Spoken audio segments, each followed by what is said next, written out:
Aha ni mu Kanyosha aho bita mu Gisyo kwibarabara rya gatanu riri hagati yaho bahamba abapfuye n'amazu y'abantu eka n'amashuri. Iryo barabara rikaba rifise umufurege ubu wabaye imanga bitewe nuko amazi yateye ari menshi ukagenda usenyuka buhoro buhoro na bugingo n'ubu.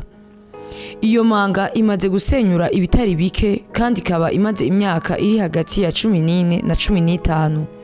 Nkuko mubibona imva zarasenyutse amazu agiramwo eka n'iryo barabara ntirigishika mu mihana y'abasanzwe bahaba.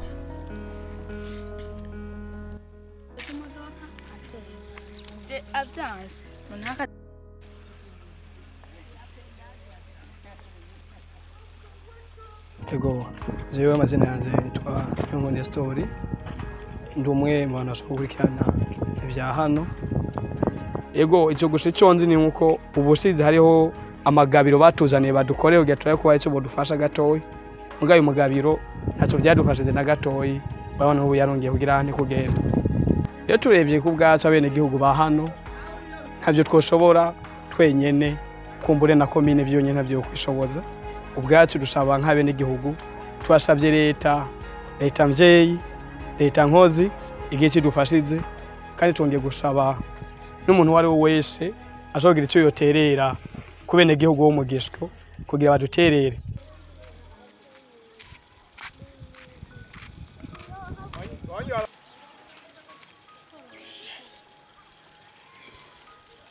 Naitwa Siri Bwaja kwa jina maarufu Mama Sauda, Mama Shansi. Nitwa Siri Mama Sauda, mbaye aha mu Gisyo imyaka itari mike igera kuri 14. Nahaje hagitangura kononekara na bugingo n'ubu.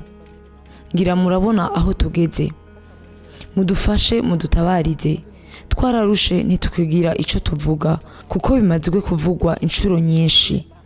Ntitugira iyo twoja. Leta nigire ici tufashije kuri iki kibazo c'imanga.